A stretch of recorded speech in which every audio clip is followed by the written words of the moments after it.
Hey guys! Tonight we're heading somewhere you probably didn't expect, straight into the scorching heart of the ancient Persian desert. Picture this, you're trudging through a bone-dry, cinnamon-colored plain, sandals full of sand, sun hammering the back of your neck, and not a cloud in the sky. Everything smells like dust and warm stone.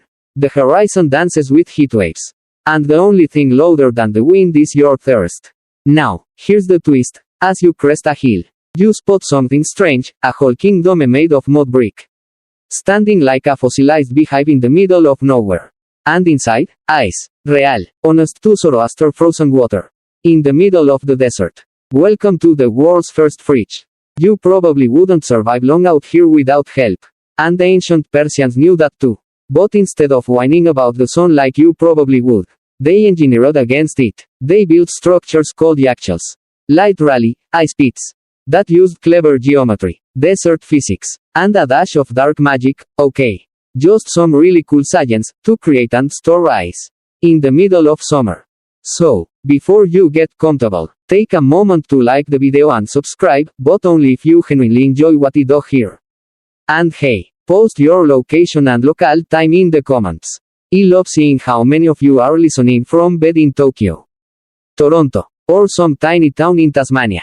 Now, dim the lights. Maybe turn on a fan for that soft background and let's ease into tonight's journey together. You take a cautious step closer to the structure. Its surface is pale beige, like dried clay, and gently cracked from centuries of sun. The shape is conical, narrowing to a small hole at the top like an ancient chimney. You run your hand along the wall. It's cool. Not hot, actually cool. In the desert, your brain short-circuits for a moment. This is your first encounter with the ancient Persian yakhchāl. And it's only the beginning. The origins of these marbles stretch back to at least 400 BCE. During the Achaemenid Empire, when Persia was at its imperial peak, historians still argue whether they predated the empire, possibly developed by earlier desert communities in Iran. But the Achaemenids, famous for sprawling road systems and luxury gardens, definitely knew how to scale things up. You're standing outside what was essentially a public utility and a luxury amenity at the same time. These structures were common in major cities like Yazd and Kerman, where drier and chilly desert nights allowed ancient engineers to work their chilly magic. The yakhchāl works in layers, starting underground. You descend a narrow, sloped tunnel that leads beneath the dome. It's quiet here. Your footsteps soften against the packed earth. The air gets cooler as you go deeper. Like the desert is slowly releasing its grip.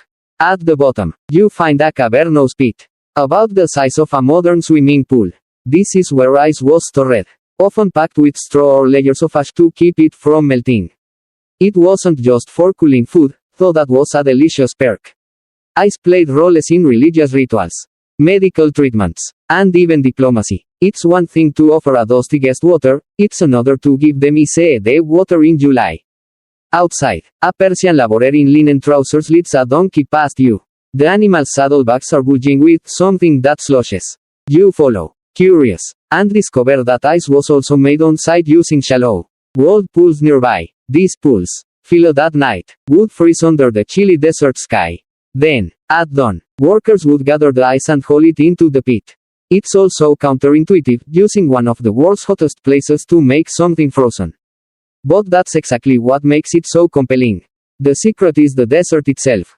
The low humidity and clear skies meant night temperatures could plummet dramatically.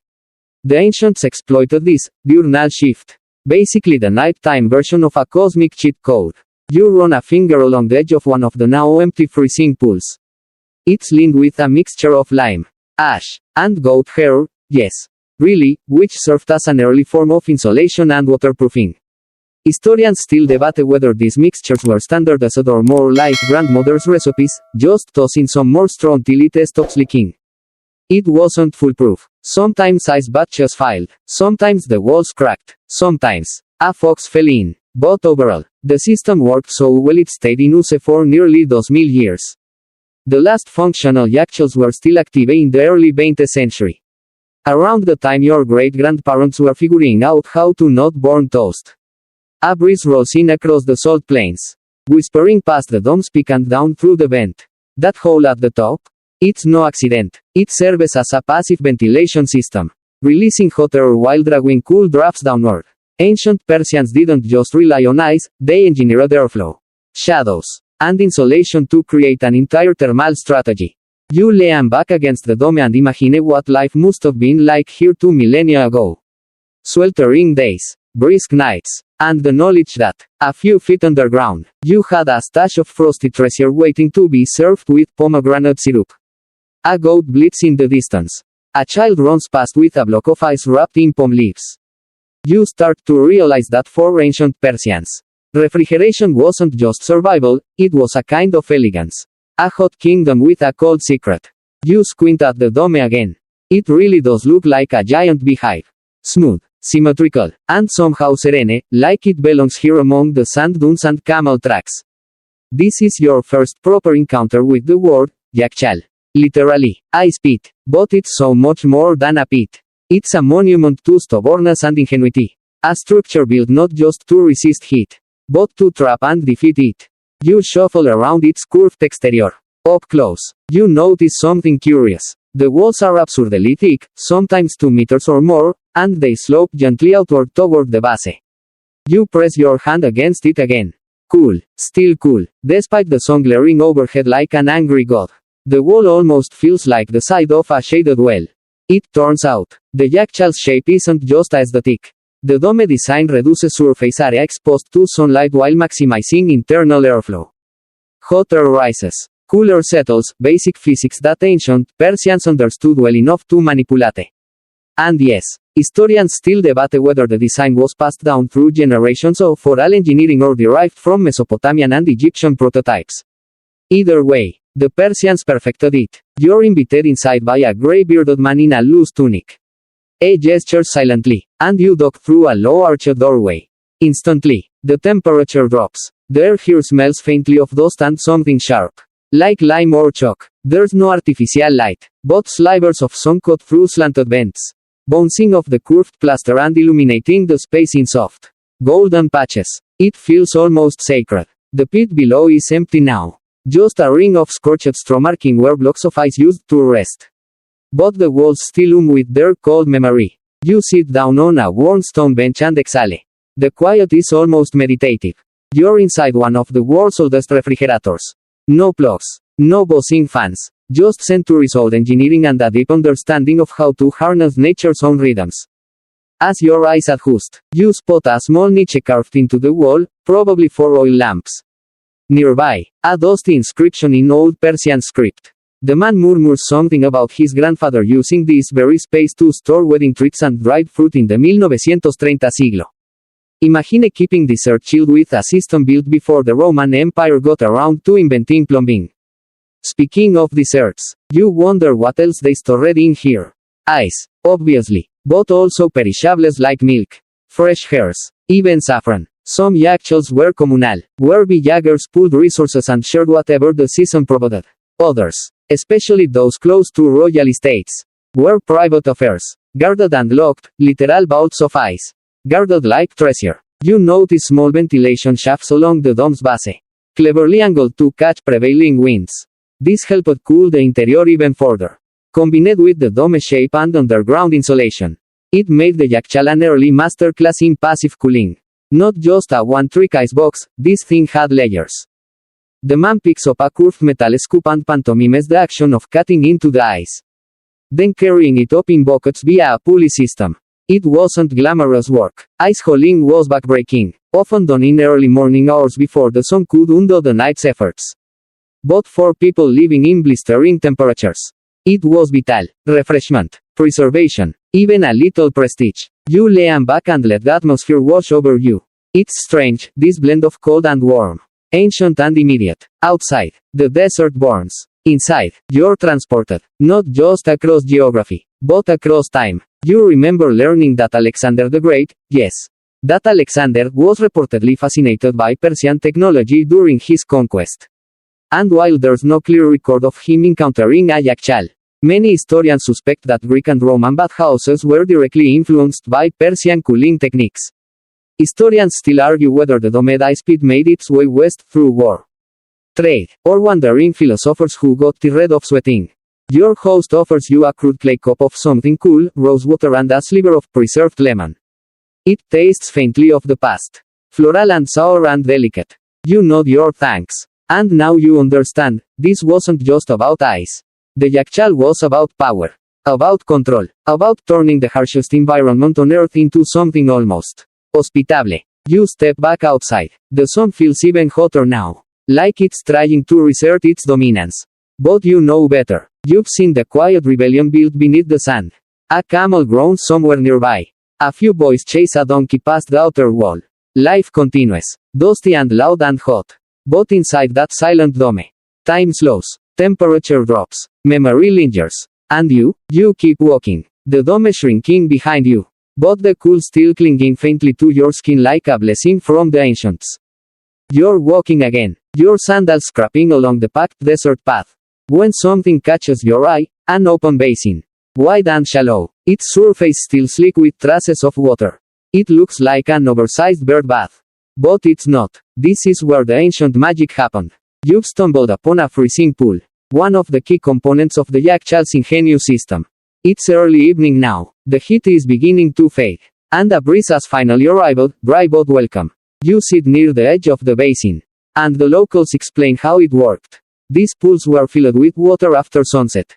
Just as the desert began to cool rapidly. Thanks to the area's famously low humidity and crystal clear skies. Nighttime temperatures would plummet. Sometimes below freezing, even in the desert. And when that happened, the top layer of water in these pools would freeze over. Thin as glass. You imagine crouching here in the dark. Watching that thin sheet of ice form while a distant yakhchāl howls into the empty silence. The stars are so sharp you could cut yourself on them. The water, still and dark, seems to with potential. As the ice thickened, laborers would return just before dawn. Breaking the frozen layer into chunks and carefully hauling them into the yakhchāl's shaded pit. They'd work fast, raising the sun, their breath visibly in the cold morning air. All this, every night, just to make ice in one of the hottest places on Earth. Historians still argue whether the Persians discovered this technique independently or were influenced by similar methods used in ancient Central Asia or even Egypt.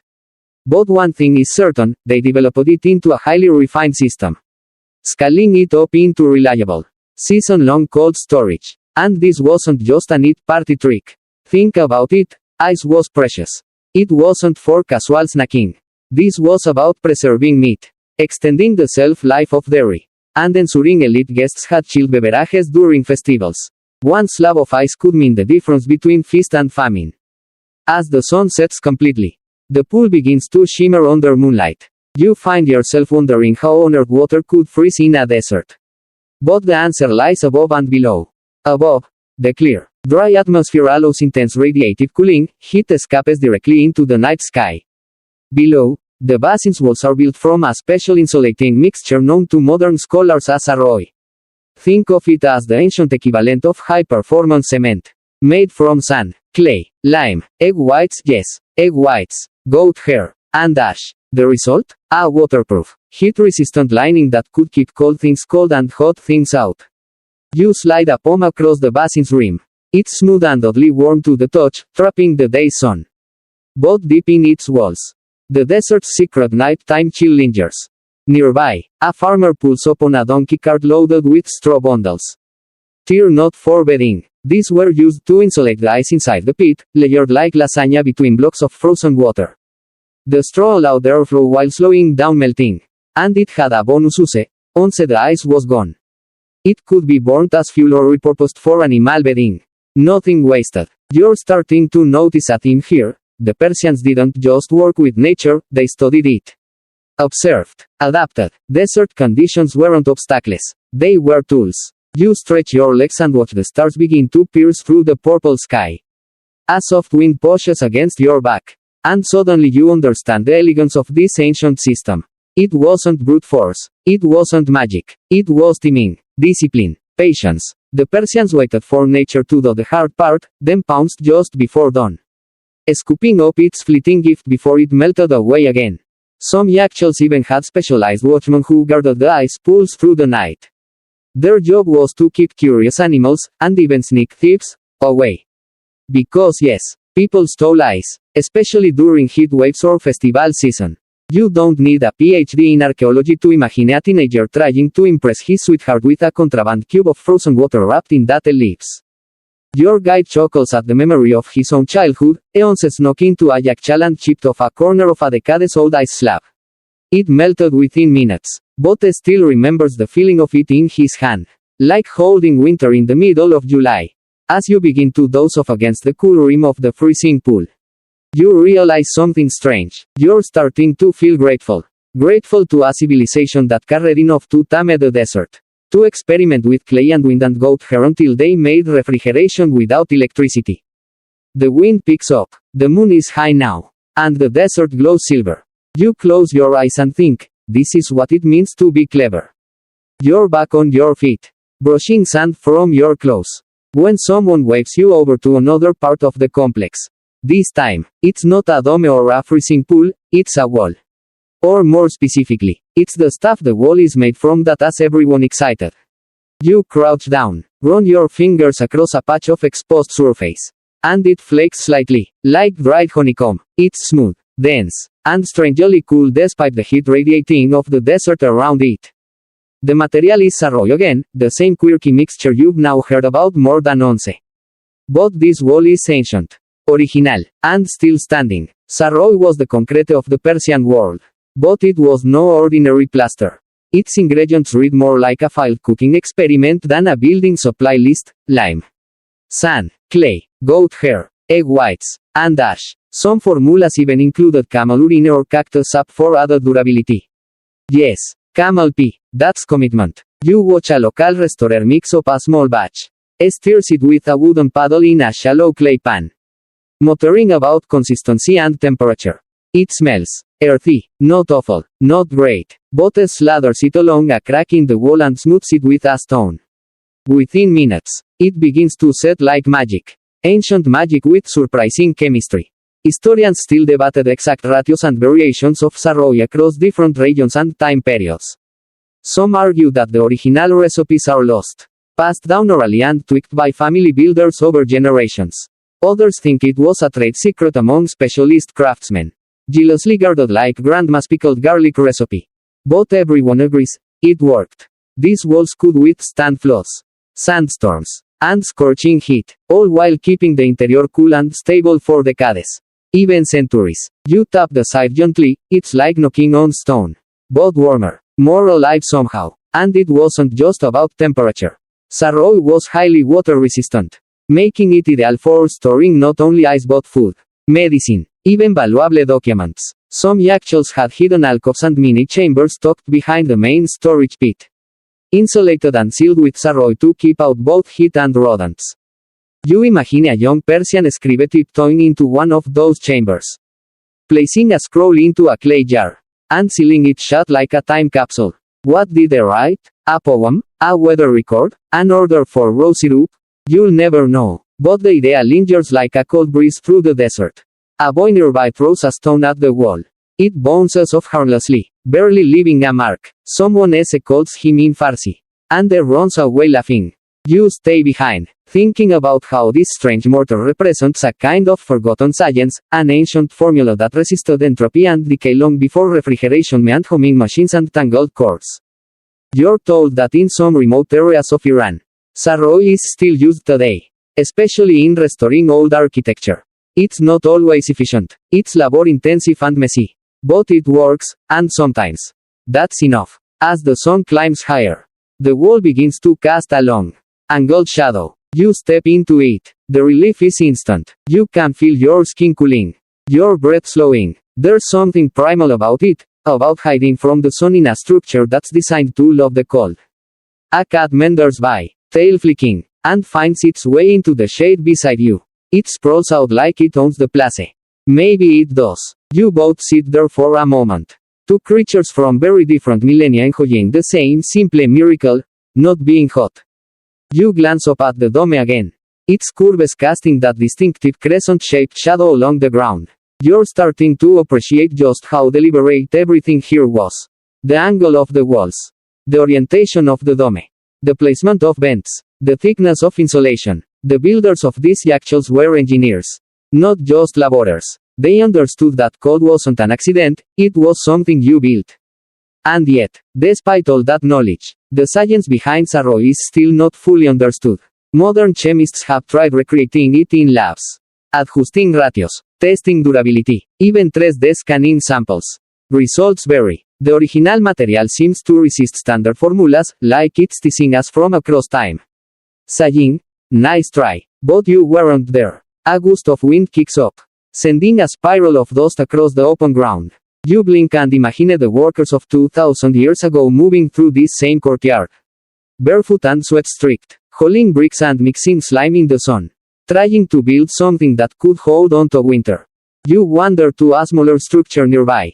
This one is a quarter dome. Low and squat. A test chamber. Maybe. Or a personal fridge for a wealthy household? No one really knows. The records are spotty. Most of the knowledge came from oral tradition, passed down by craftsmen whose names are now forgotten. But their fingerprints remain. In every curve. In every crack filled with egg-white cement. In every wall that still whispers, cold, in the heat of the day. The air thickens slightly as you leave the courtyard and follow a narrow path toward what once was a grand residence, a Persian elite summer home. Nestled near a yakhchāl, you're invited inside by a descendant of the family that once owned the estate.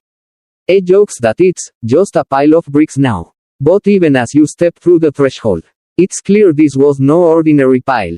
The layout is carefully designed to embrace the cool, long corridors aligned east to west. Shaded courtiers, high ceilings. But what catches your eye immediately is a small shaft that runs down through the floor. A vent? Ah well, no. This is a direct connection to the yakhchāl. Just outside, like a secret delivery chute 4 blocks of ice.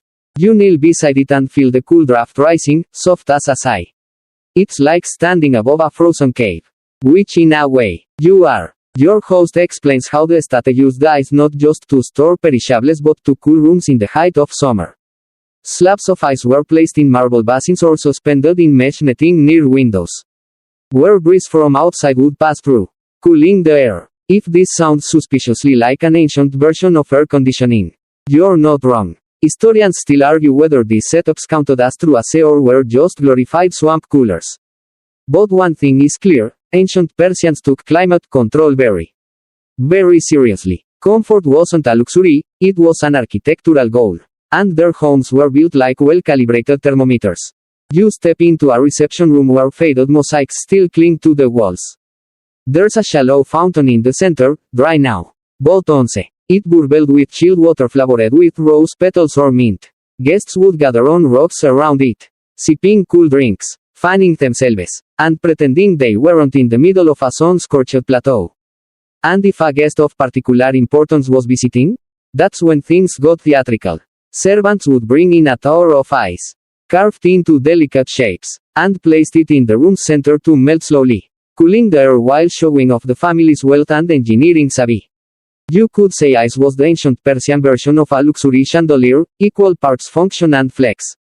A local scholar shows you an old sketch of such an event, women in patterned veils reclining beside the ice tower. Men debating poetry and politics while holding goblets filled with something cold. Possibly a sherbet or a thin wine. It's all very relaxed, very deliberate. You find yourself wondering what kind of world this was. On the one hand, harsh and unforgiving, a place where crops withered without warning, where raiders could arrive on horseback overnight. And on the other, deeply obsessed with creating beauty from hardship. Even the harshest desert was softened by ingenuity, grace, and a little frozen water. You pass through another room. This one cooler than the others. A breeze funnels through carved stone vents near the ceiling, directed over bowls of ice placed on stands.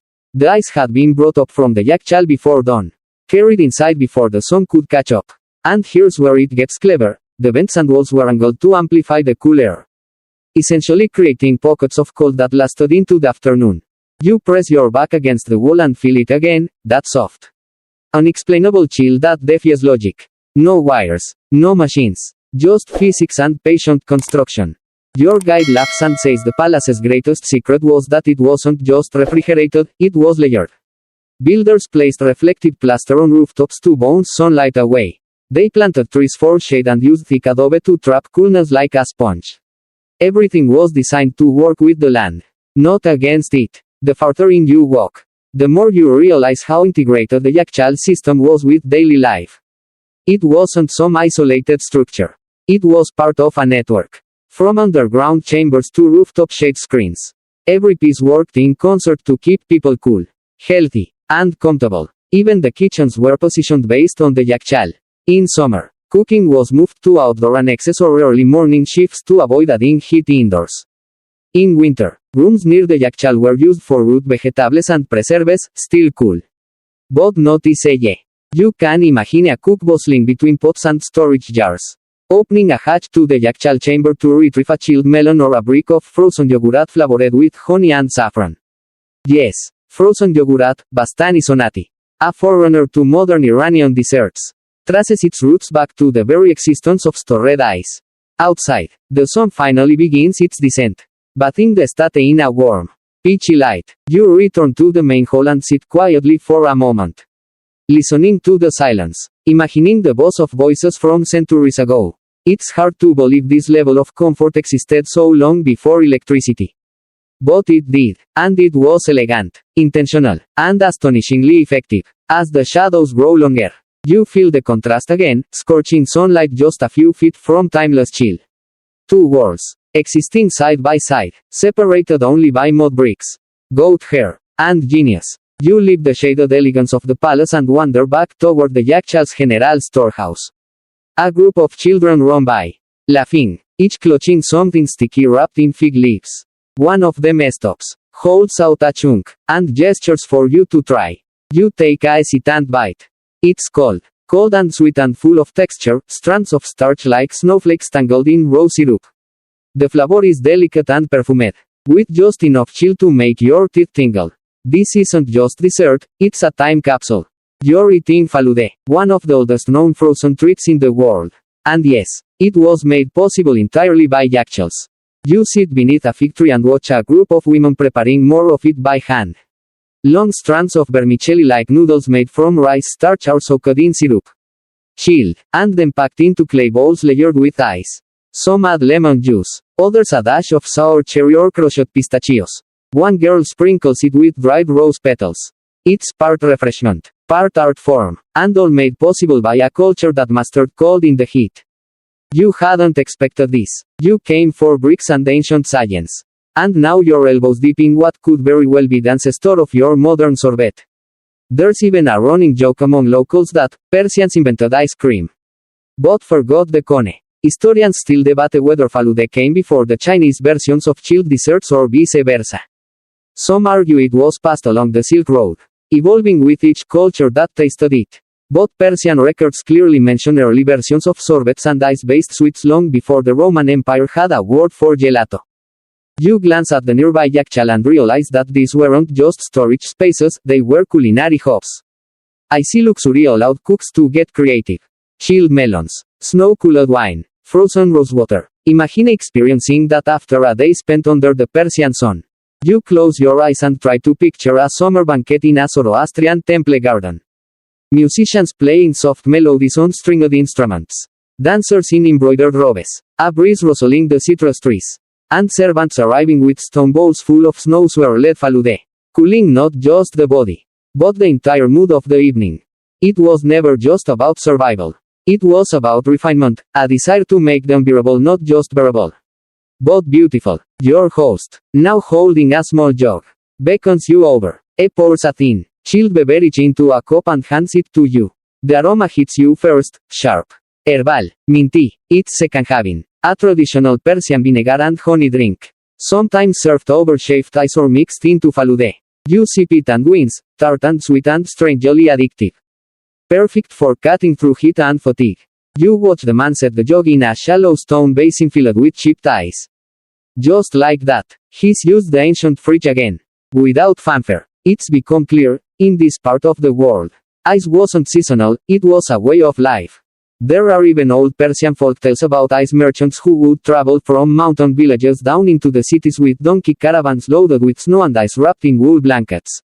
They were greeted like rock stars. People would gather in the streets just to watch them unpack their glistening goods. Of course, not everyone got to enjoy this luxury every day. In rural villages, ice was often rationed or reserved for special occasions, weddings, funerals, religious holidays. You hear one elder describe how her grandmother cried the first time she had iced pomegranate juice at age 15. "I thought," she says, "it must be how heaven feels." A goat bleats somewhere in the distance.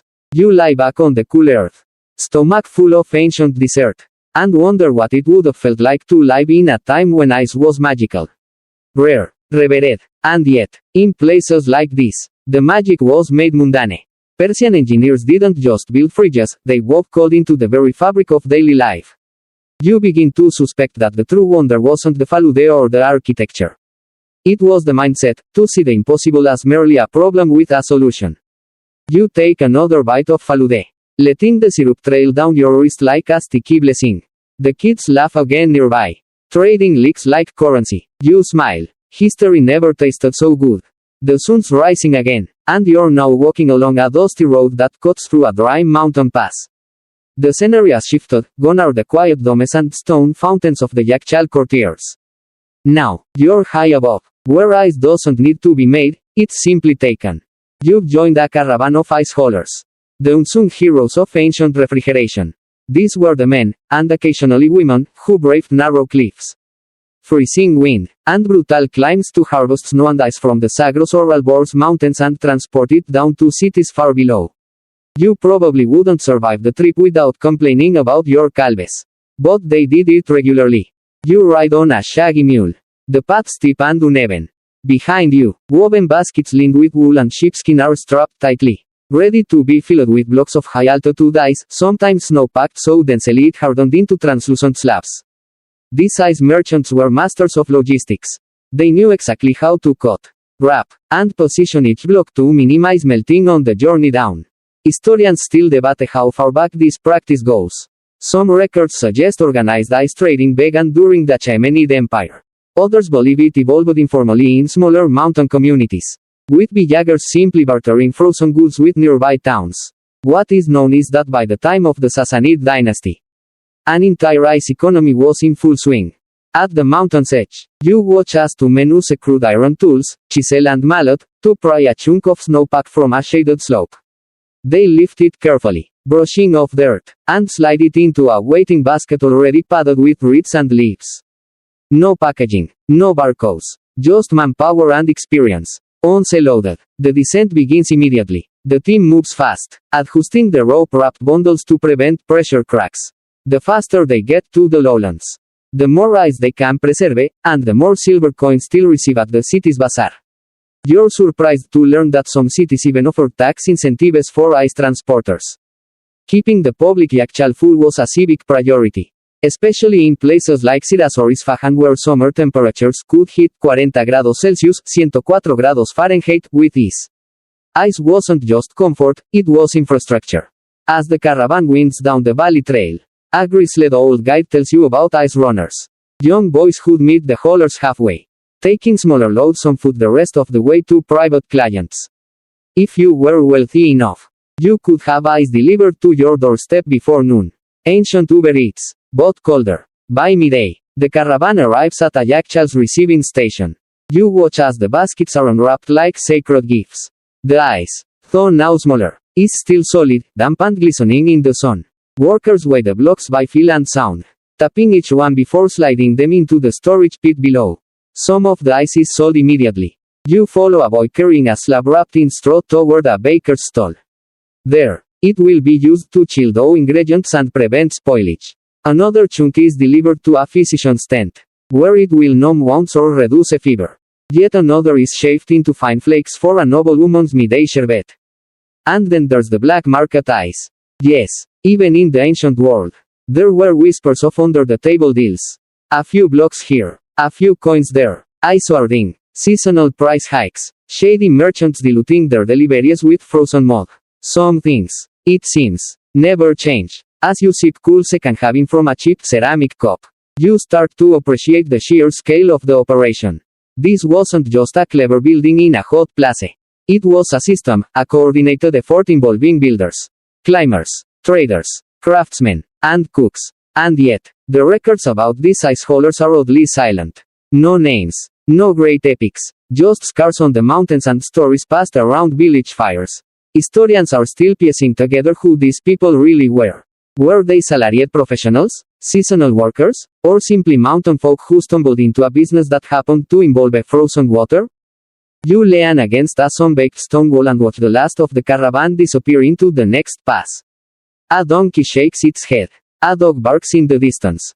The yakhchāls dome looms quietly behind you, ready to receive another load. For a brief moment, you try to imagine a world where your day revolves around hauling ice.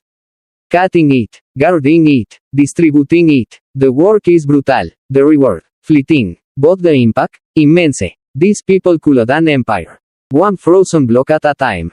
By now, you've seen how cities turned cold into a commodity. But not everyone lived in palaces or near majestic domes. So, you follow a dusty trail out of town, away from elegant estates and bustling markets, into the scattered clay villages that dot the Iranian plateau. This is where the real resilience lies. This is where everyday people build their own versions of the yakhchāl. Often with fewer resources, more improvisation, and an unshakable determination to stay cool. Your feet crunch across dry pebbles as you approach a modest mound beside a cluster of mud brick homes. It looks like a sand dune at first. But as you step closer, you notice a shallow basin, a narrow vent, and walls reinforced with patchy plaster. This is a rural yakhchāl. Homemade and humble. The village elder waves you over.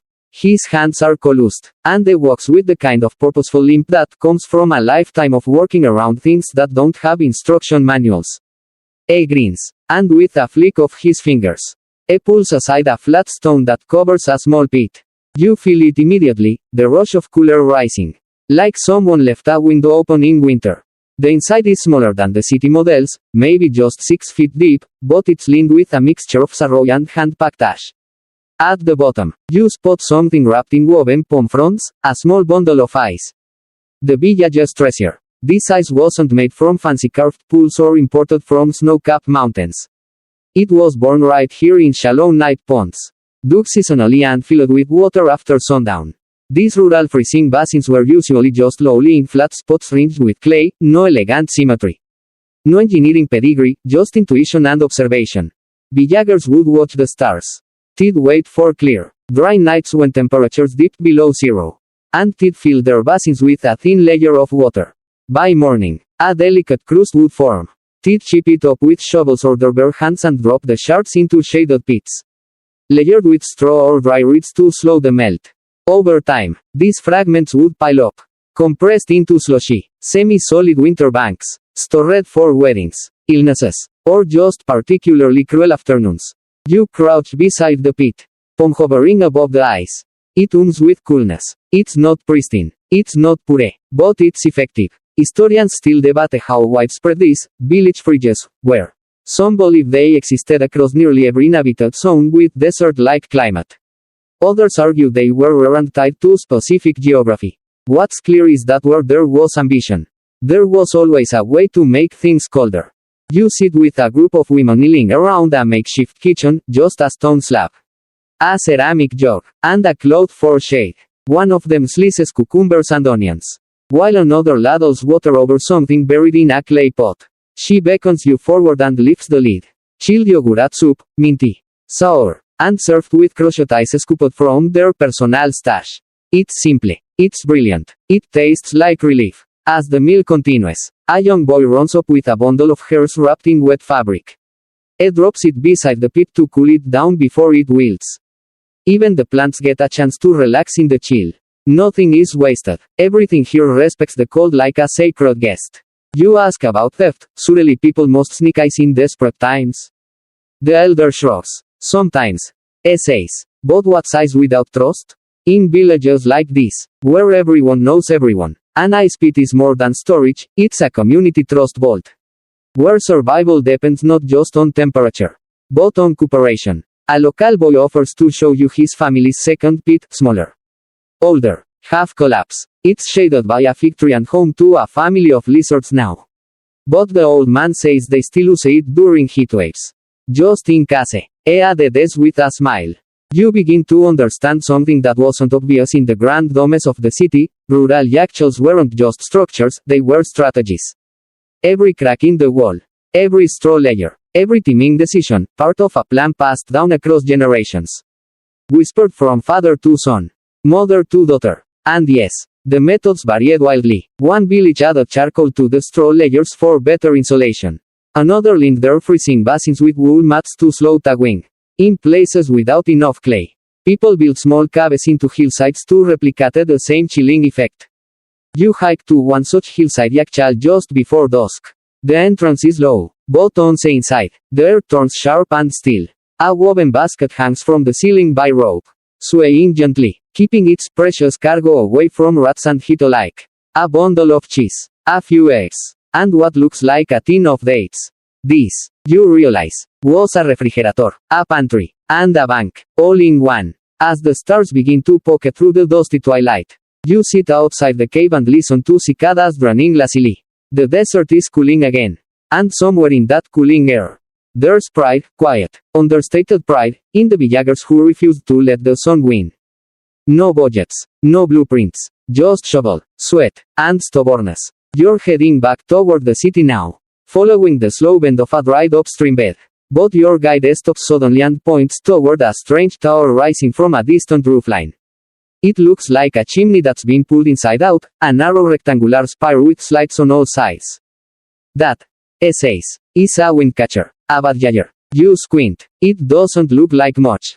No moving parts, no fans, no ice inside, just mud bricks staked skyward. But as you step closer, you feel it, the air temperature drops. You're not imagining it. It's at least 5 degrees cooler in the building's shadow. You climb a short flight of stairs and step into the building underneath the tower. A long corridor opens into a high-ceilinged atrium, and in the middle stands a pool of water, glinting in the filtered light. You look up. The tower is directly above you, and then it hits. Whoosh! A breeze comes sliding down the tower shaft like a whisper, brushes your cheeks, and continues out the opposite corridor. It's like standing in nature's version of an air conditioner. You open your arms a little, just to feel it more. Windcatchers were a brilliant counterpart to the yakhchāl, same goal, different method. While the yakhchāl focused on preserving cold through insulation and ice, the badger harnessed the wind itself to cool interior spaces. Think of them as ancient air conditioners, powered not by electricity but by clever design and an intimate understanding of airflow. Here's how it worked. The tower's openings faced prevailing winds, usually aligned to catch breezes that swept across the Iranian plateau. When wind entered one side of the tower, it was funneled downward through the vertical shaft and into the house below. Combined with water features like pools or fountains, the breeze would evaporate moisture and create cool, circulating air. Historians still argue whether windcatchers were purely Persian in origin or whether they appeared simultaneously in Egypt or the Indus Valley. But by the time of the Safavid Empire, they were an architectural staple in nearly every major Persian city. You walk through a narrow passage lined with blue tiles. As you move, you notice that each turn seems deliberately designed to draw you deeper into cooler air. Your guide points out hidden vents, angled ducts, and shafts built into walls, all of them routing airflow strategically. It's a maze of wind, and you're walking through it like a lazy particle. One of the more impressive tricks? Some windcatchers weren't just passive. When there was no wind, they'd reversed their function, drawing hot air up and out using thermal currents, like a giant chimney turned upside down. In effect, these towers worked whether the air was still or gusting. In fancier homes, windcatchers were paired with canals, underground water channels that carried meltwater from distant mountains into the city. Air drawn across a canal would cool down rapidly before entering a living space. So yes, you could have natural air-conditioned basements in the 4th century BCE. How's your apartment doing? A boy walks by carrying a brass tray filled with cups and a jug. He hands you a drink and gestures to the pool in the center. It's not just for decoration, it helps regulate the room's humidity. You sip and sit. The air here feels gentle, relaxed, like the building is breathing for you. Even in public buildings like mosques or schools, windcatchers made large gatherings bearable. You can imagine students nodding off during midday lectures, soothed by the rhythmicum of wind above them. You'd probably fall asleep too. You are sort of falling asleep now. And guess what? Some homes had multiple baths, each aligned to different winds for year-round efficiency. Builders knew that the wind in spring didn't blow the same as the wind in autumn. So, they gave their towers options, like choosing your favorite fan speed. As you wander toward the exit, your guide shows you a final twist. In some cases, wind catchers were attached directly to yakhchāls, funneling cold air from the dome into adjacent buildings. That's right, these people weren't just inventing cooling methods, they were integrating them. Layering systems. Thinking holistically. You sit beneath a shaded awning. The windcatcher behind you now humming softly. And you reflect. This wasn't brute force engineering. This was art. A slow dance between structure and climate. The kind of design that doesn't fight nature, it flows with it. Your phone buzzes in your pocket. Not that it matters.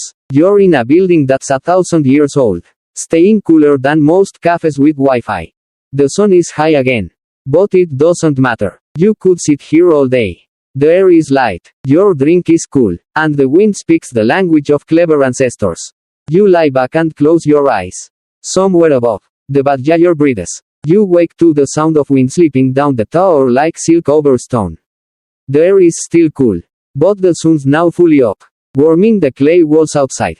You stretch your legs, rub the sleep from your eyes, and follow your guide into a quieter courtyard, this one full of scattered reed mats, broken bricks, and baskets filled with, well, junk, at first glance. But it's not junk. These are tools of insulation, materials that ancient Persian builders used in the fight against heat. And you're about to witness just how scientific and sophisticated their thermal strategy really was. A young man picks up a handful of dark, crumbly powder and presses it into your palm. It's charcoal dust. You raise an eyebrow. Isn't this for barbecues? Nods, smiling. But here, it had another job. It was an insulating layer used inside yakhchāls. Sometimes even between double walls. Lightweight, porous, and heat-resistant. Brilliant, right? You walk along the edge of a half-restored dome, where a cross-section has been left open for demonstration. It's like peering into a cake, layer upon layer of different textures and shades. You count. Outer plaster, straw-reinforced clay, sarrow lining, reed matting, ash, and, finally, packed snow and ice. It's a thermodynamic lasagna. Every layer does something: block heat, trap cold, prevent moisture, or stop airflow. And together, they form a structure so effective that blocks of ice placed in April could still be harvested in August. Historians still argue about which exact combinations of materials were used in different regions. In wetter zones, more ash and straw. In drier zones, thicker plaster and denser clay. Some even claim camel wool was added for luxury-grade insulation. Though there's less consensus on that. Still, the fact that these debates even exist shows just how seriously Persians took the science of staying cold. You dock into a small training room, once used to teach young masons and builders. The air here is thick with the scent of old dust and dry hairs. A series of stone tablets lines the walls, etched with diagrams of heat transfer arrows, ventilation patterns, and, no joke, sun angles throughout the year. This is centuries-old climate modeling. Folks, a man in his 70s, a retired mason, begins to speak. His voice is gravelly but patient. It tells stories of his father layering reed mats into domes, always lining them east to west to align with the wind. How he'd wait until the third night of frost before sealing the freezing pools. How the walls were, read, like weather maps. You begin to see the yakhchāl not as a static object, but as a living system. One constantly adjusted based on climate, season, and even human need. It hands you a bundle of dry reeds. Lightweight, flexible, and hollow, ideal for insulation. These were packed between inner and outer walls like biological insulation. Air trapped inside each reed created a thermal barrier. The same principle modern insulation materials rely on. You press one between your fingers. It crunches. Fragile, yes, but in large quantities. Laid properly and protected by outer layers. They could last for decades. And now comes the weirdest material yet, saltwater-soaked bricks. These were used in some high-end yakhchāls, often near coastal or salt-rich regions. The salt helped prevent mold and acted as a cooling booster by retaining nighttime cold longer. You're handed a piece, it's gritty, heavier than expected, and gives off the faint scent of mineral tang. You step outside again, onto a patch of sun-baked stone. The contrast between your last steps inside and the ambient heat is staggering. You're sweating already, but a quick stroll to the shaded side of the dome brings relief again. Passive cooling. In action. Your guide points upward at the dome's geometry. Do you see the curve? EASKs. It's not a perfect cone. It's hyperbolic. You tilt your head. Now that I mentions it. The dome appears more steeply than expected. This wasn't aesthetic, it was intentional. The curved shape forced hotter to rise and spiral out, while keeping cooler low and centralized. And it didn't stop with domes. Entryways were aligned to avoid the sun's harshest angles. Some even featured water channels leading into the yakhchāl, slowly evaporating moisture at the entrance to pre-cool incoming air. This wasn't just structure, it was philosophy. Heat wasn't an enemy to be crushed with energy. It was an environment to be understood, channeled, and outwitted. You sit again in the red-matted courtyard. Someone brings you a chilled fig from a nearby clay pot. The pot itself had been buried partially in the ground, insulated with ash and kept wet, another ancient trick called a seer. An evaporative cooling jar. You bite in. The fig's soft, sweet, slightly cold. Another tiny victory in the war against entropy. And here you are, in a place with no fans, no refrigeration coils, and no homing compressors, cool, full, and genuinely impressed. It's funny. You've probably seen more science here in a pile of goat hair and sand than you have in most high school textbooks. You've been thinking of yakhchāls as mere utilities, ancient freezers, glorified pantries. But now you're walking into a new kind of space. Larger, older, heavier with history. Your guide opens a gate that groans like it hasn't moved in a century. And suddenly, you're standing inside a temple complex, where the air feels ceremonial and the silence has its own temperature. Here, the yakhchāl isn't just a building. It's sacred. You're introduced to a local Zoroastrian elder who greets you in crisp white robes. Sun-weathered and solemn. Emotions for you to sit beneath a canopy of faded pomegranate trees while he begins to tell a story about how ice was once considered divine. You blink. Divine? He explains that in ancient Persia, cold wasn't merely physical, it was moral. Heat symbolized disorder, decay, even chaos. Cold was control, preservation, a whisper of immortality in a world that burned too fast. The yakhchāl here wasn't built by masons alone.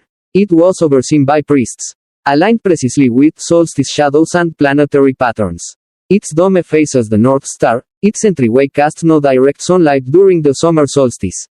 You step inside and immediately notice, it's different. Still cool, still layered, but filled with symbols, carvings, altars, incense holders. This was a ritual space, not just a storage pit. Historians still argue whether these ceremonial yakhchāls were widespread or isolated to specific religious sites. But archaeological hints, burnt incense residues, prayer niches, and annotated clay seals suggest that some yakhchāls functioned as hybrid spaces, part refrigeration, part shrine. You peer into one of the side alcoves. It's empty now, but according to local lore, it once held sacred ice, gathered from the first freeze of winter and kept untouched until Nowruz, the Persian New Year. That ice would be shaved into ceremonial drinks or dissolved into holy water, symbolizing the victory of order over chaos. And it wasn't just Zoroastrians. By the time Islam had become dominant in the region, mosques and religious schools began building their own yakhchāls. Ice, used for ablutions, cool spaces for meditation. Even as empires shifted and dynasties rose and fell, the reverence for cold endured. You're shown a set of clay tablets, each inscribed with names, dates, and symbols. These were ice ledgers, logs of stored slabs, who they were gifted to, and when they were used. One entry marks a donation of 3 blocks to a bride's family during her wedding week. Another notes a cool blessing, delivered to a sick child by order of a regional governor. It becomes clear, ice was power. And where there's power, there's politics. In wealthier districts, yakhchāls were often controlled by influential families or guilds. Access could mean prestige, or leverage. You hear a whispered tale of a nobleman who cut off his rival's summer ice supply during a heated inheritance dispute. The rival's party guests, forced to sip warm apricot juice, never forgave the embarrassment. But beyond scandal, there was structure. Some cities appointed ice stewards, officials tasked with overseeing production, storage, and fair distribution. They were part engineer, part priest, part mayor. Their job was to ensure that ice wasn't hoarded or wasted. Kind of like ancient Achevak administrators with moral authority. One such steward's robe, some bleached and threadbare, still hangs behind glass in the temple. You can imagine him striding through the streets, checking freezing pools, inspecting vents, deciding whose sick child or upcoming feast would get the next cut of crystal clear cold. You're invited to the yakhchāls upper platform, accessible only by a narrow staircase that spirals inside the dome. At the top, you emerge into light again, onto a flat lookout framed by clay railings. The view is stunning: village rooftops, wind catchers tilting like sails, desert stretching like a frozen sea in the heat. The priest beside you bows his head and murmurs a short prayer to Spenta Almighty, the divine embodiment of the earth and patience. You do the same, awkwardly, but sincerely. You can't help but feel it. This isn't just architecture. It's belief. Engineered. You're reminded of the ancient story your host told earlier, about the child who placed his only block of ice on his father's grave so he could rest in winter even under summer skies. Whether real or not, the image lingers. To these people, cold wasn't just practical, it was philosophical. Cold and memory, preservation, peace. Back on the ground, a festival is beginning. It's the Eve of Tirgan, a summer celebration. And yes, ice plays a role. A girl balances a platter of shaved ice pyramids, each one dyed with saffron, rosewater, or beet juice. Children compete to not flinch as the ice melts down their backs, a symbolic washing away of bad luck. You laugh, you flinch, you lose. As the sun sets, and the temple shadows stretch long, the head priest lights a fire, yes, fire, right beside the yakhchāl, and that's when it hits you. Heat and cold aren't enemies here.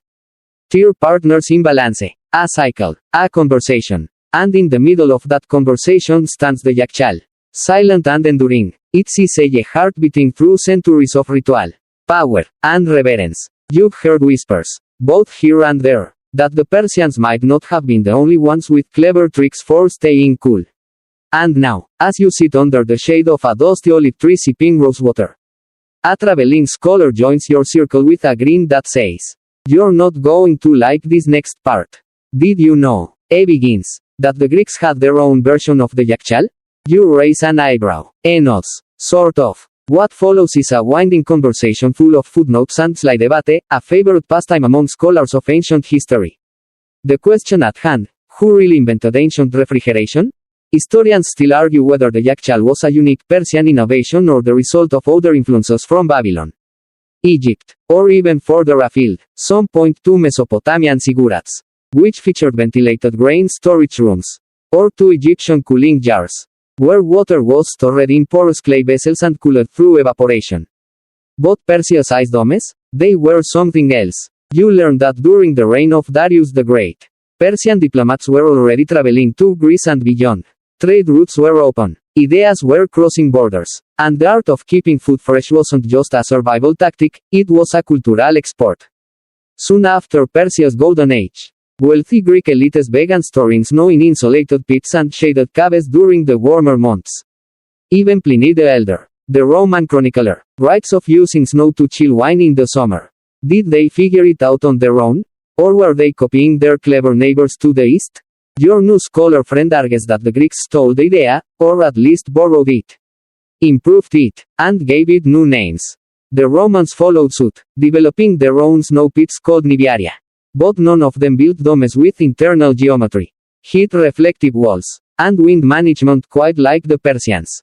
You stand and wonder a bit, imagining an ancient symposium in Athens.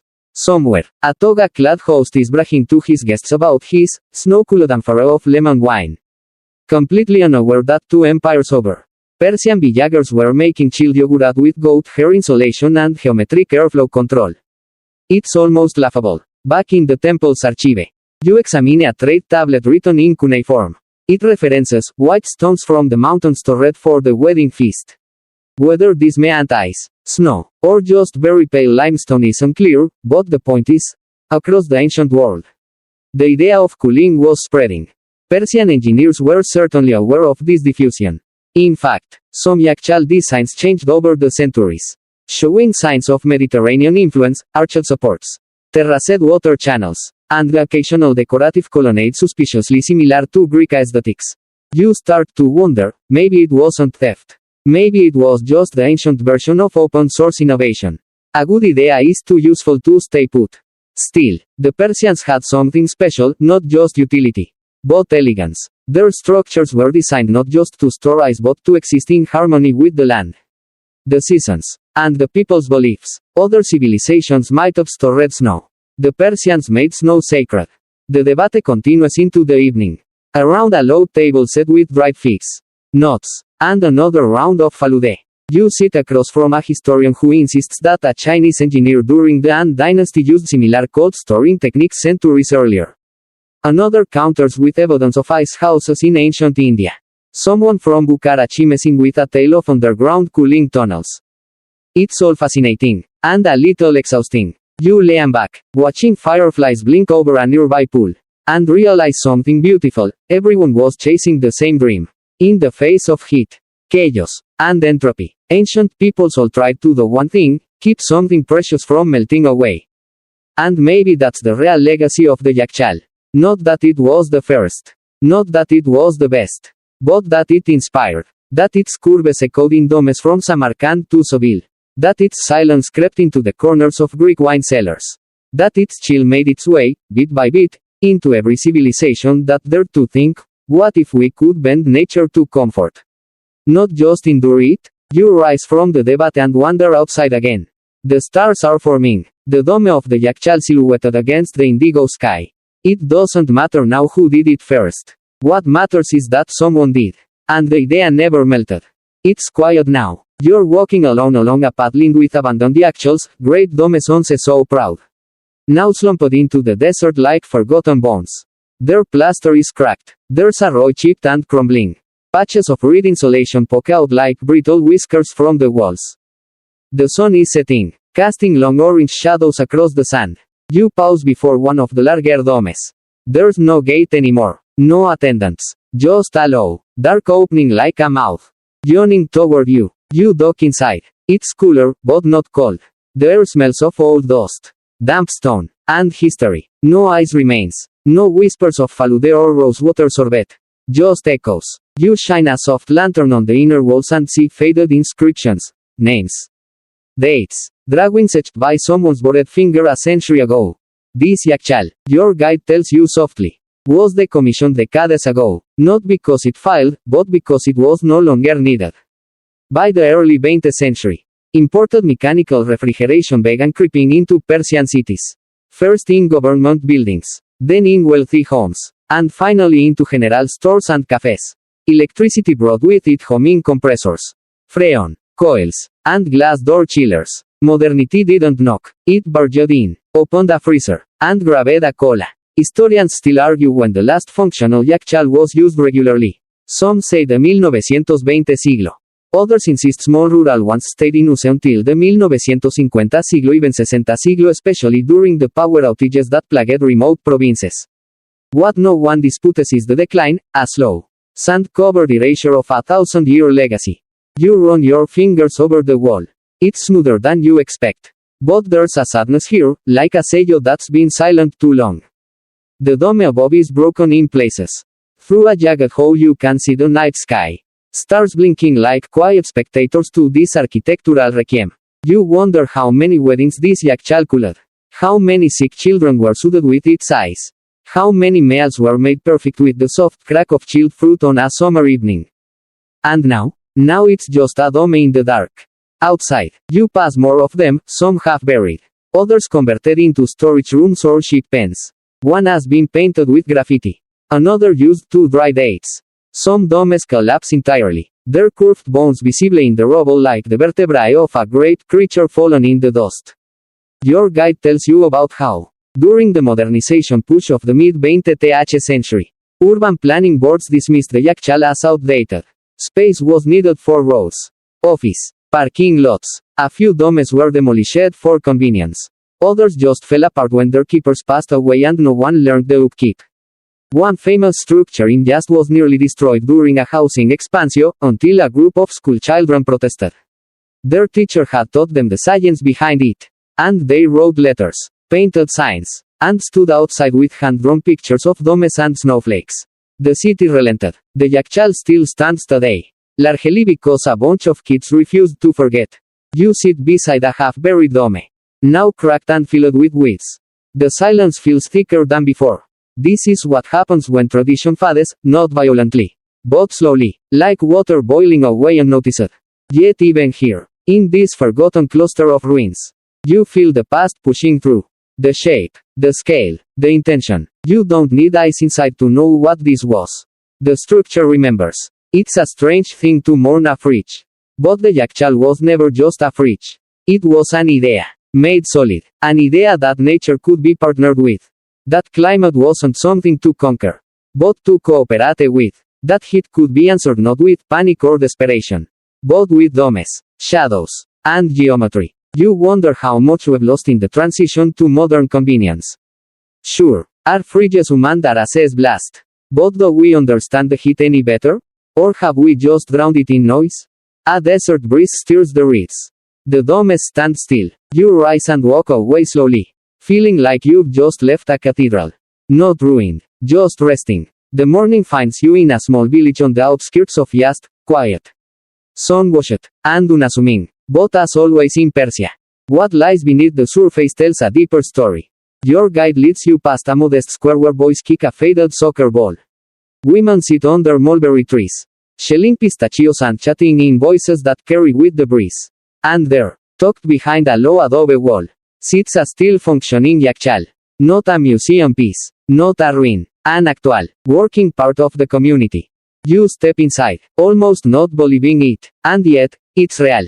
The air is cool, straw mats line the pit. A few blocks of ice, carefully shaved and wrapped in date fronts, lie in a corner, waiting to be used later that day. This place is alive. The village elder, stupid but spry, greets you with a toothy grin. This one is ours, says proudly. She never stopped working. She, the yakhchāl is family here. You sit with him near the outer wall, and it tells you how the dome nearly collapsed during an earthquake decades ago. The villagers patched it themselves, replastered, restacked, reinforced, not because they were nostalgic, because they needed her. Still though, every summer, especially during power cuts or water shortages, this yakhchāl becomes a lifeline. Wedding sherbets, chilled yogurt, medicinal ice packs, all come from this dome. The same way they did 2 centuries ago. Historians often forget to mention these stories, the slow, quiet survival of old systems in modern times. But they're real, and they matter. This isn't ancient history trapped under glass. This is heritage in motion. You're shown how the village still fills its shallow night pool in early spring. Children help skim the forming ice at dawn. The youngest are tasked with packing straw between the blocks, a kind of rite of passage. There's no official ice keeper, but everyone knows whose turn it is to check the vent, sweep out the base, or chase away the neighbor's goats. The dome is smaller than the city ones. No dramatic flair or astronomical alignment. Just practical, lift-in design, thick clay walls, a low entrance shaded by fig trees, and a vented top that still draws warmer upward with a whisper. You ask about maintenance. The elder shrugs. We listen to it, says. It tells us what it needs. You walk the perimeter and notice small upgrades, modern touches layered gently over tradition. A solar panel, barely visible, powers a dim light for night access. A rubber hose, coiled neatly, replaces an old reed spout. It's not about purity here. It's about function and continuity. You're offered a glass of yakhchāl, a cooling summer drink made with basil seeds, rosewater, and, yes, a sliver of chipped yakhchāl ice. You sip slowly. The seeds float in lazy spirals. The taste earthy, floral, and cold. The kind of cold that feels earned. Nearby, a teenager texts on her phone while holding a sack of hairs meant for chilling. A toddler peers into the dome's entrance, pointing and laughing at the echo of her own voice. The ancient and the modern, bumping elbows like old friends. There are other places like this too, scattered across central Iran and tucked into valleys far from the asphalt veins of modern highways. Places where yakhchāls were never rediscovered, because they were never lost. Historians still debate how many are still active. Some say fewer than a dozen. Others believe more exist, just undocumented, kept secret like family recipes. But ask any villager who really on one. And the answer's simple, as long as it keeps us cool. Why stop using it? You glance at a nearby house and spot a child painting a picture. At first, you think it's a rocket. Then you realize, it's a dome. with blue sky above and snowflakes falling around it. Maybe it is a rocket. After all, this thing defies nature in its own quiet way. The elder leans over and says, "One day, your fridges will stop. No power, no parts. What then?" It taps the wall beside him. "This will still work." You smile, because he's probably right. The sun climbs higher. Somewhere far away, someone is buying an overpriced iced coffee and not thinking twice. But here, in this sun-baked village, a dome filled with goat hair mortar, ash, and old cleverness continues to breathe cool into the present. Not as a relic, as a reminder. You return once more to the city, walking slowly through streets that hum with motorbikes and glowing shop signs. But where the scent of rosewater still floats, and domes still cast gentle shadows across ancient stone. You're not heading to a tourist site this time. You're not hunting for ruins or hidden pits. You're here to think. Because after all this, the yakhchāl is no longer just a structure to you. It's an idea that's been growing slowly in your mind, a cold shape inside a hot world. A symbol. You sit beside a dry fountain where an old man reads quietly under a tree. He barely looks up as you pass. Everything feels a bit slower now. Not sleepy. Exactly, just measured. As if the city itself is trying to conserve energy the way the yakhchāl does. And suddenly it clicks. Cold. For the ancient Persians, wasn't just temperature, it was philosophy. They weren't just fighting the heat. They were working with it. Timing things. Using the rhythm of the desert. Harnessing the night. In a world that seemed chaotic and punishing. Cold was a way to restore balance. The Persians could have cursed the climate. But they didn't. They studied it, bent it, cooled their fruit not by changing the desert, but by understanding it. Historians still debate whether yakhchāls were inspired more by science or by faith.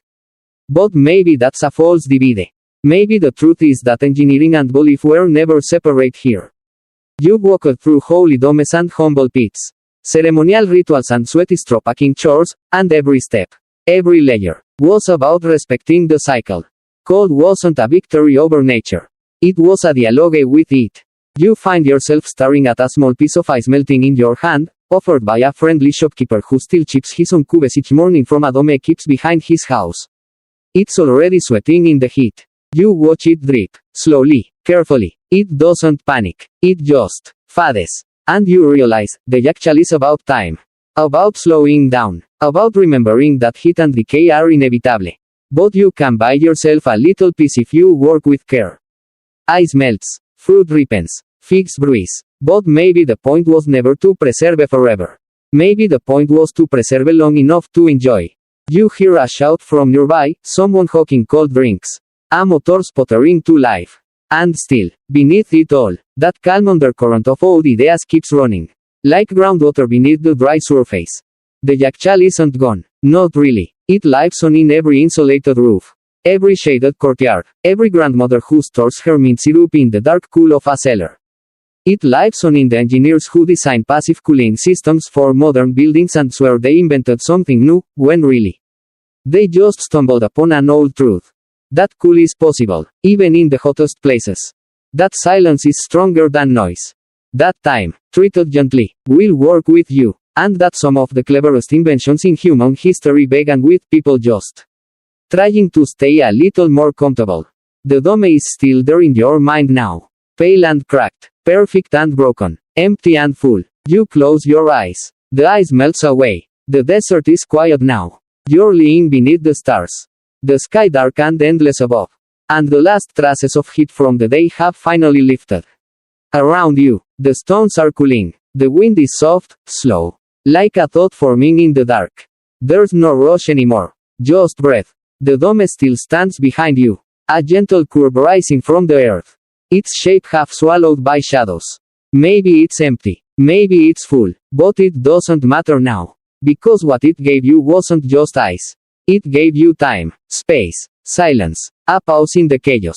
You can still feel the cool from earlier, lingering on your fingertips. Behind your knees, across the back of your neck. It's faint now, fading, but it's there. Like memory, like kindness, like the hush of a word that doesn't need to speak to be heard. Your thoughts slow. The sand no longer shifts. You think about heat, about pressure, about how much we try to fix and force. And then you think about the Persians. And how they did something different. They listened. They shaped the wind. They caught the cold and held it, not forever, but long enough. Long enough to matter. Long enough to rest. And maybe that's all we need. So sleep now, with that thought curled beside you like a breeze through the reeds. Sleep knowing that even in the hottest places, there is coolness. There is calm. There is someone who thought of you hundreds of years ago, and made a place for you to breathe. The first thing you notice, now that you're home again, is the sound. The free jumps, always there, faint, constant, like a soft, synthetic breath. You didn't notice it before. But now, after standing beneath yakhchāl domes and listening to the sound of wind and silence, it seems loud. Not aggressive, just ever present. You wander into your kitchen barefoot, late at night, and open the door. Light spills out, cold rolls over your face in a perfect wave. You smile and shut it quickly, almost apologetically, because you're thinking about the Persians again. The yakhchāl isn't just a memory now, it's a mirror. And the reflection staring back isn't architectural, it's philosophical. All those curves and domes and passive breezes, they weren't just about staying cold. They were about slowing down. About watching the sky, waiting for the temperature to drop.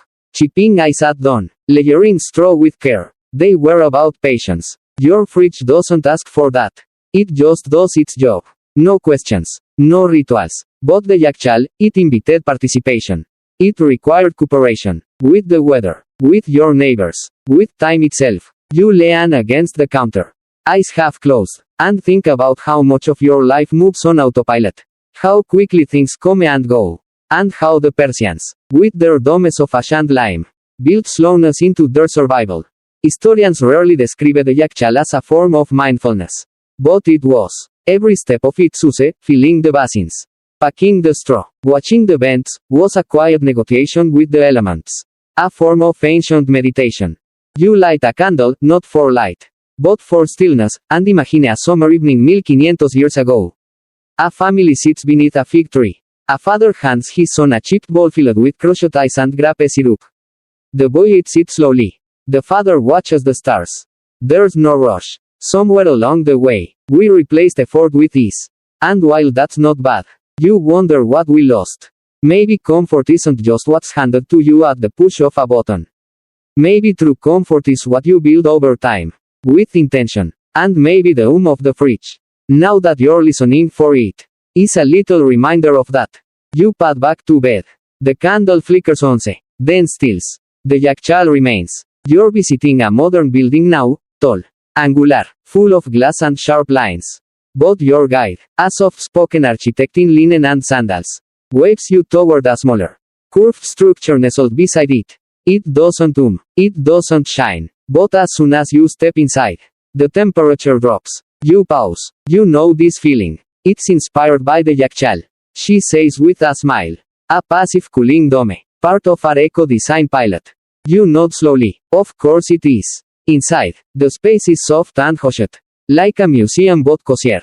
The air smells faintly of clay and cedar. A low fountain trickles in one corner. Sunlight glows through angled vents. And there, etched discreetly into the floor, are 4 words: coolness without cost. Welcome to the rebirth of the yakhchāl. Turns out, ancient Persian ingenuity is making a quiet comeback, this time. Not just in villages, but in climate-conscious architecture schools, sustainable building firms, and experimental homes from Dubai to California. Historians still debate whether this is a true revival or a modern reimagination. But the principles, they're the same: domes, airflow, insulation, and working with nature, not against it. Your architect host shows you a rendering on her tablet.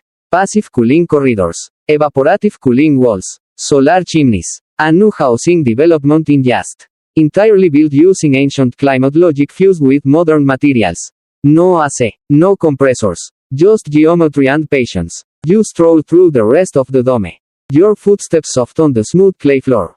It's not trying to dazzle.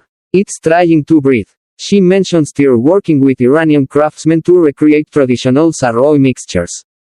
They're experimenting with reed mats, ash-based plasters, even embedding goat hair into test panels, not out of nostalgia, but because it works. You sit on a low bench and sip a glass of cold water, not electrified cold, but shade and stone cold.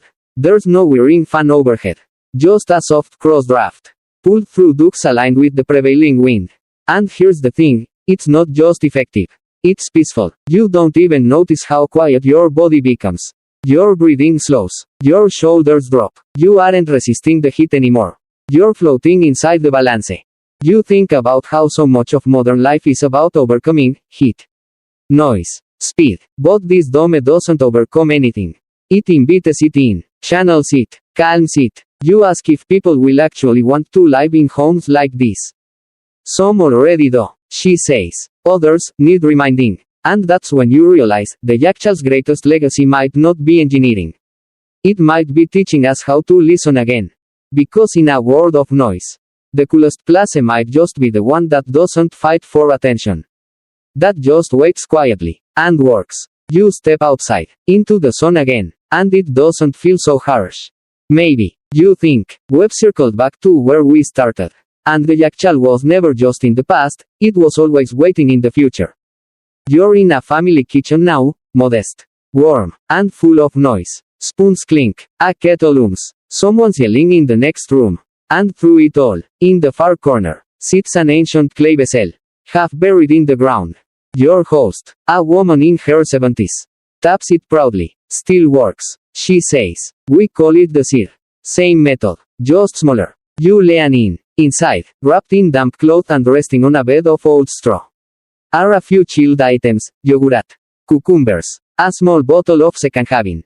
The air inside smells of earth and mint. It's cool, genuinely cool. You sit beside her while she prepares lunch. As she chops hers, she tells you her grandmother used a full-size yakhchāl at the edge of their village.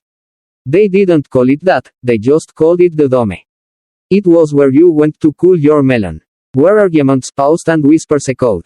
We never touched the deepest part, she says, lowering her voice. That ice was saved, always. She opens a cupboard and pulls out a small box.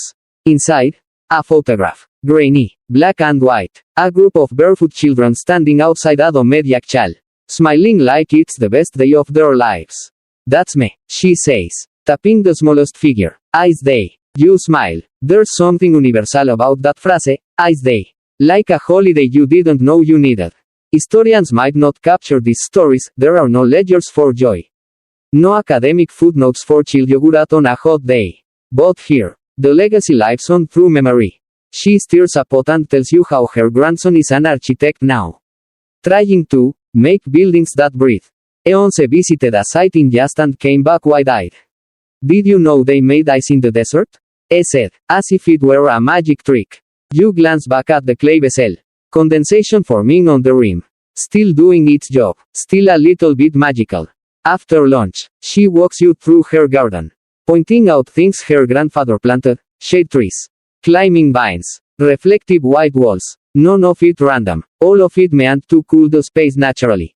You see, she says, we weren't poor. We were practiced. You think of all the people, engineers, philosophers, priests, masons, who helped shape the science of cool.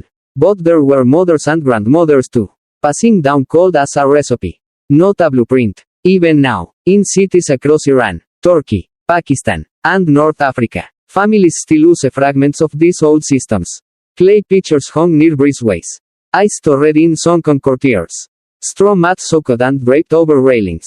A little ritual here, a little chill there. It's not a lost art. It's just quieter now. Your host hands you a final glass of water before you leave. It's not cold enough to bite, but it's fresh, and cool, and honest, a kind of earned refreshment. And as you step out into the hot street, the sun washing over your skin like a blanket, you realize something simple and powerful. This legacy wasn't built in palaces or sealed in vaults. It was kept alive in kitchens, in backyards, in memory. And memory, like ice, lasts longer when it's protected, layered, passed down carefully. You're back in the desert now, alone, walking slowly across a stretch of empty land where nothing moves but the wind. It's not a pilgrimage, exactly, but it feels like one. No guide, no tour, just you, the sand beneath your feet, and the soft hush of ancient silence pressing all around. Ahead, a lone yakhchāl dome rises, cracked and quiet, Half consumed by time. You don't go inside this time. You just sit near it, back against its warm outer wall, and let the heat settle around you like a heavy robe. And you think. You think about everything the yakhchāl came to mean, not just as a building, but as a metaphor. Because the more time you spend with these domes, the more you realize they were never just about eyes. They were about preservation. Yes, but also about continuity. About finding a way to hold on to what matters in a world that constantly melts. They preserved food, cold, celebration. But they also preserved memory, ritual, a connection to something slower, older, quieter, and that matters now more than ever. Historians still debate whether ancient structures can teach us how to adapt to the modern climate crisis. But you think they can. Because beneath all the layers of goat hair, clay, and lime, the yakhchāl is a philosophy of survival. One that doesn't rely on extraction or domination, but on adaptation. The world is heating up again. Fast. Faster than the ancients ever saw coming. But their legacy, their method, still holds. Slow down. Work with the wind. Cool what you can. Preserve what you love. Share what's rare. Respect the rhythm. You close your eyes and picture a future city, not one choked with human glass and noise, but one shaped like memory. With domes that breathe. With courtyards that whisper. With homes that remember how to be cool. And when they ask where that wisdom came from, maybe someone will point here, to a beehive-shaped dome rising from desert sand. To something made not of wires and noise, but of earth and thought. You stand now, brushing sand from your knees, and give the dome one last look. It's broken, a little battered, but still standing, still doing the thing it was made to do, holding the cold. Just long enough. And in that, there's something deeply human. Because maybe that's what we're all doing. Holding the cold a little longer. Making space for peace. Waiting, patiently, for the wind.